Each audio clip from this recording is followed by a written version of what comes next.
Hey guys, it's Audrey and welcome back to my channel.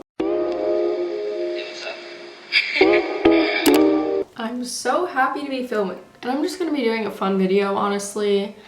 I like doing just these chill, chatty videos where I get to talk to you guys and there's just not so much pressure on it to make it look perfect, you know what I mean? So today, I have my coffee here and I was watching Luna Montana. If you guys don't watch her, she's really good. And she was just doing a chatty get ready with me and I was like, you know what? I want to do that right now. I asked you guys to leave me some questions or like deep topics to talk about right now. And I'm really excited because, I don't know, I just like doing this. So tonight I'm gonna be getting ready with you guys, showing you my makeup, my outfit and stuff, because tonight I'm going out to dinner with my friends. It's a Friday night, we're going out to dinner, I'm so excited. And then we're going back to her house to do some baking. So I'm not gonna get like too crazy ready, but I am going to put some makeup on and I thought I would film it. And this is the longest intro ever, but yeah, that's what I'm doing. So I'm moisturizing right now. So let's get a question to talk about while I'm starting my makeup. I'm getting a lot of questions about confidence and stuff. One, I need to say this, it's completely normal to feel self-conscious about your body right now. And I think it's something that changes all the time when you grow up, you know? You're always gonna have something that you're insecure about unless you're just very confident and don't care, which is awesome. I think confidence is one of the hardest things to deal with, honestly. Feeling not confident is just a crappy feeling. And one, know that everyone feels that way. I feel that way a lot, honestly. But probably a year ago, I would say I was pretty confident, honestly.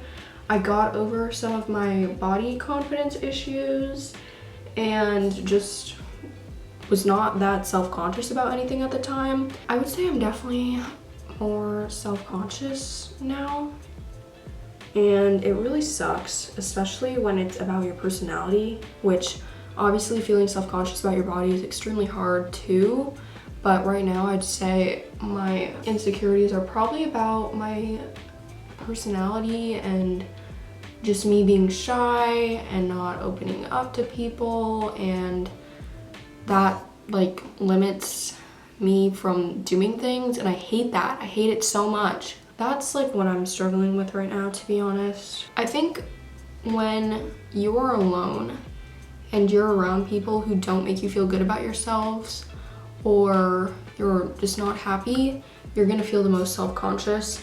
But even when I'm having a bad day and then I go with my friends or meet up with them for lunch, like at school, they get me laughing and that just like gets all my worries out of my head. Spend time with people who make you feel good about yourself, because when you're with your friends, if they're really your true friends, you shouldn't be caring about what you look like and they shouldn't be judging you about what you look like. So yeah, that's what I have to say about that. Okay, someone asked this and when I first saw it, I was like, what? Someone says, how did you grow so fast on YouTube? Which I guess, thank you, I guess that's a compliment. So I have 75,000 subscribers, which is definitely a lot. And I'm definitely super, super grateful for it. And I'm so proud of how far I've come with my YouTube channel. Don't get me wrong. But I've been doing YouTube for 5 years. I've been doing it since I was in 6th grade, since I was 10 years old. And that's a long time. A lot of bigger YouTubers have been doing it for way shorter than I have, or the same amount of time, and they have like 1 million subscribers. But just take me as an example that everyone grows at different rates. Literally, it just depends. I don't know. There's no certain way to grow your channel and be successful. It's just kind of like who likes you. It's just like friends. It's just like life. I don't know. But I definitely don't think I've grown super, super fast. I've been doing this for 5 years, posting once a week for 5 years. And that's a long time. A lot of people always ask me, do you have a boyfriend or have you had a boyfriend? I haven't ever really been in a serious relationship. Like, I've been in one kind of serious relationship, but it really wasn't that serious. And I'm not in a relationship now. Someone says, how do you deal with fake friends? Have you ever experienced a fake friend? This is one of my favorite topics to talk about and give advice for because I feel so passionate about it, honestly. One, yes, I have experienced a fake friend.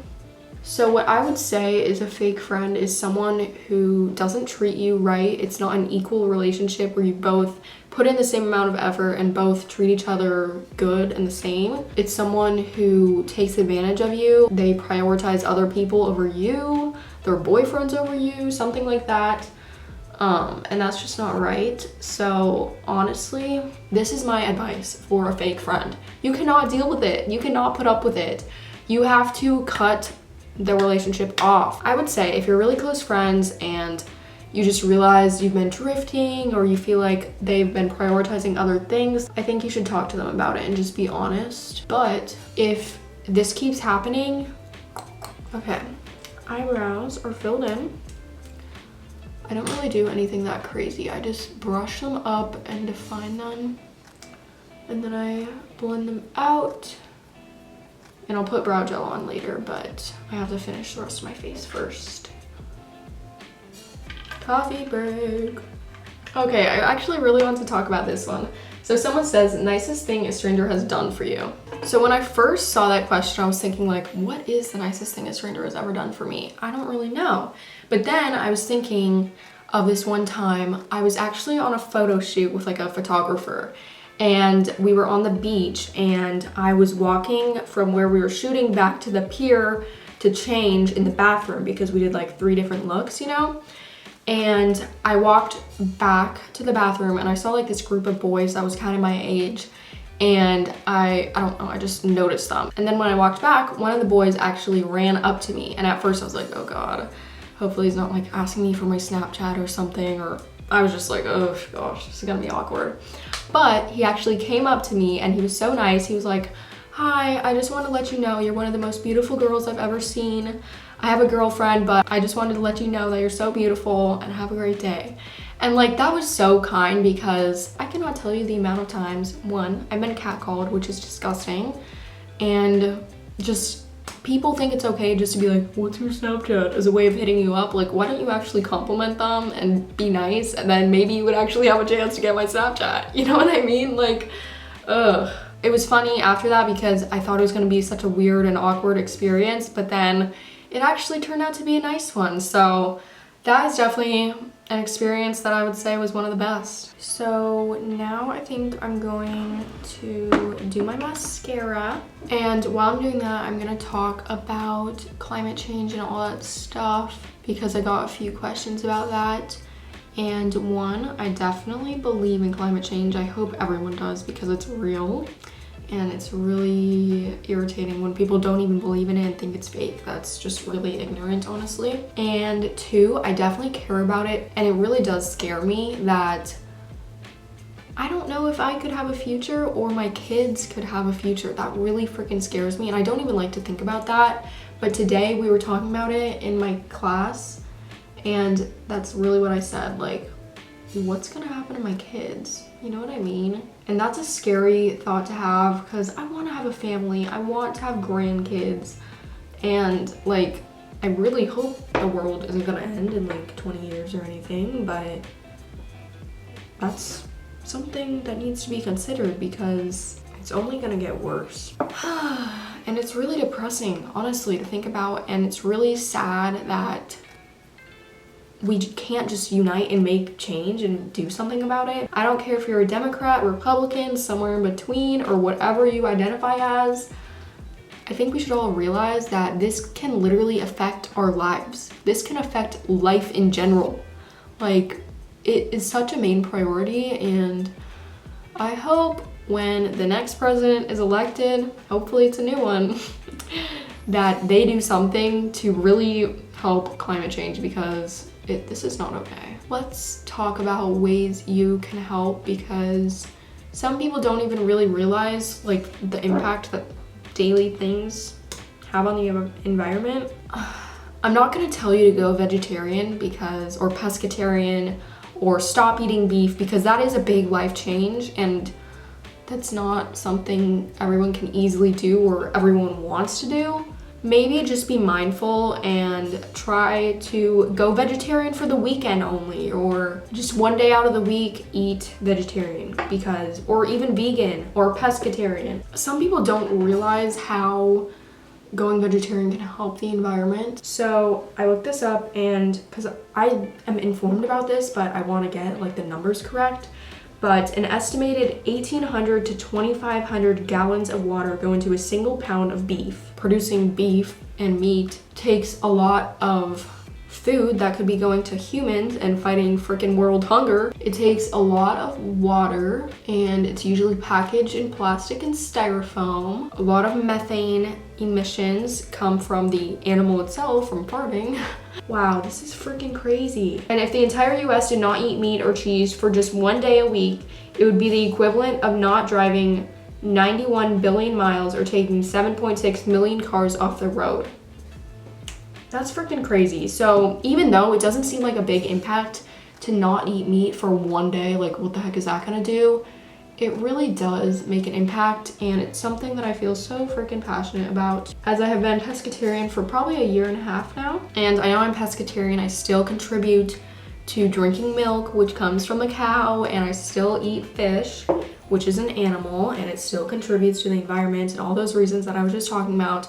But I'm doing my best, and you don't have to go full out vegan to make an impact. You can just limit your beef intake, completely get rid of beef, or just go completely vegetarian for one day of the week. Someone else asked, this isn't like that deep or anything, but what I am thinking of studying in school, and honestly, I do not know, guys. It's so rough not knowing what you want to do with your life. I feel like I am interested in making political changes. I'm in global politics right now, and we talk about the UN and like the UDHR, Universal Declaration of Human Rights, UN Sustainable Development Goals a lot. If you don't know what that is, it's just a bunch of stuff. I don't know how to describe it, but we talk about the UN a lot, and it's really interesting seeing the changes they make. I would love to do something like that, or create my own nonprofit organization, work for a nonprofit organization to make a change politically or on the world, you know? Or I am interested in psychology. I like go through phases where I really want to be something, and then I just kind of fade out of it and stuff. But yeah, I'm interested in psychology. I'm interested in being an occupational therapist. I would love to do something with kids, maybe. Something that helps people. Something that has an impact is something super important to me. I've always said that. My career has to have an impact on people and make change and do something good for the world, because I think that would be so good for me, and I would love that so much. So I'm pretty much done with my makeup. So this is the finished makeup. It's really nothing special at all. It's pretty natural, to be honest. But now let's go pick out my outfits. Here is the closet. So I know I'm definitely wearing jeans because my legs are not shaved, and I haven't shaved in a very long time. So we definitely have to wear these. These are really cute ripped jeans from Princess Polly's, so I'm gonna wear these. Okay, now for a shirt. I don't know what I should wear. I only wore this once, but it's so cute. It's from American Eagle. It's like a little leopard print top. I don't think that would go with the ripped jeans, so maybe I might shave my legs. Okay guys, here's the finished look. I'm in a complete rush. I did not know what to wear. Stressed out because I'm kind of going to a nicer dinner place, but I didn't want to be too fancy, and it was just a mess. But I'm wearing this dress from Brandy. Super cute. My ignore the gym stuff. My Steve Madden shoes, this PacSun skirt, and I'm off. Thank you guys so much for watching. I hope you enjoyed. If you did, please subscribe, follow my Instagram, and I will see you in my next one. Bye.